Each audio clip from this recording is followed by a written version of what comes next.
এই ক্রাইসিসের পরে আমি এখন পর্যন্ত দেখলাম না যে পাম্পে কখন তেল দেয়। পাম্প থেকে 7টা গাড়ির পিছনে আমার গাড়ি, রাত তখন 1টা বাজে, তখন বলতেছে যে তেল নাই। তা ভাই গাড়ি থেকে তো অন্য কোথাও যাওয়া সম্ভব না, কখন তেল আসবে, কখন হিরোইনচি আসবে, এটা তো কোনো নিশ্চয়তা নাই। শুনতেছি যে 2000 বা 3000 টাকার তেল দিবে। এই তেলে আমার আসলে কিছু হবে না, কারণ আমি 1000 টাকার তেল অলরেডি ফুরাই ফেলছি নিতে এসে।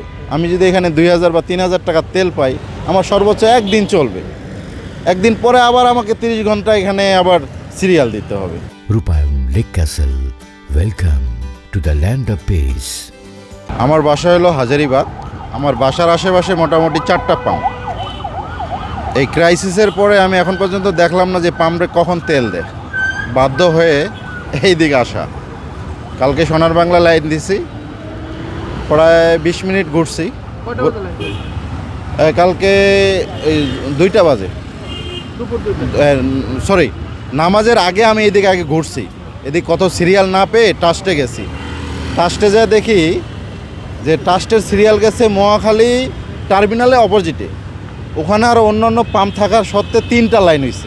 সেখানে আমি দাঁড়াইতে পারি না, পুলিশ আমাকে দাঁড়াইতে দেয় নাই। তারপর এসে আমি এই তালুকদারের লাইন সিরিয়াল দিলাম মণিপুরি পাড়ায়। ওখান থেকে আস্তে আস্তে এই পাম্প থেকে 7টা গাড়ির পিছনে আমার গাড়ি। তো ওখানে আমি রাত তখন 1টা বাজে, তখন বলতেছে যে তেল নাই, তেল নাই। অনেকেই চলে গেছে। তা আমার গাড়িতে যেটুক তেল আছিল আমি ঘুরতে ঘুরতে শেষ করে ফেলছি, যে আমি যে বাসায় যাব ওইটুক তেলও নাই। তো বাধ্য হয়ে আমার এখানে থাকা লাগছে। আমি এখানে রাত্রে রুটি কলা খেয়েছি। খাওয়ার পরে সারা রাত মোটামুটি দাঁড়াইছিলাম, ঘুরছি ফিরছি। এবং কি হিরোইনচির ভয়ে আমরা ঘুমাইতে পারি না। গ্লাসগুলো গাড়ির গ্লাসগুলো নিয়ে যায়, সেই জন্য ঘুমাইতে পারি নাই। তত সকালবেলায় উঠা এখন পর্যন্ত বসে আছি। রুটি কলা খেয়েছি, আর দুপুরে আজকে এখানে একটু খাবার পেয়েছিলাম বিরিয়ানির মতন। ওই একটা প্যাকেট 80 টাকাতে কিনে খেয়েছি আর কি, রাস্তাতেই। তা ভাই গাড়ি থেকে তো অন্য কোথাও যাওয়া সম্ভব না, কখন তেল আসবে, কখন হিরোইনচি আসবে, এটা তো কোনো নিশ্চয়তা নাই। বর্তমান এই অবস্থায় আমরা আছি। পরিমাণ তেল পাবেন এবং এই তেল নিতে আপনার কি পরিমাণ তেল? আমার শুনতেছি যে 2000 বা 3000 টাকার তেল দিবে। এই তেলে আমার আসলে কিছু হবে না, কারণ আমি 1000 টাকার তেল অলরেডি ফুরাই ফেলছি নিতে এসে। আমি যদি এখানে 2000 বা 3000 টাকার তেল পাই, আমার সর্বোচ্চ একদিন চলবে। একদিন পরে আবার আমাকে 30 ঘন্টা এখানে আবার সিরিয়াল দিতে হবে।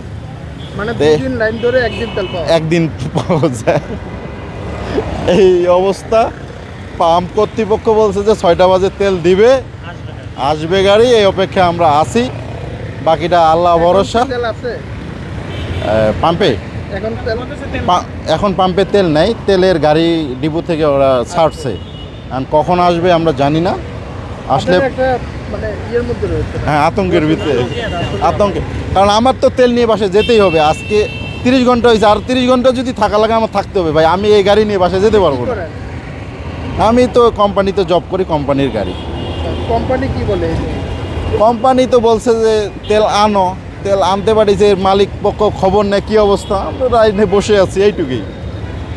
হয়তো তেল নিয়ে গেলে তারপর আমাদের ডিউটির শিডিউল হবে।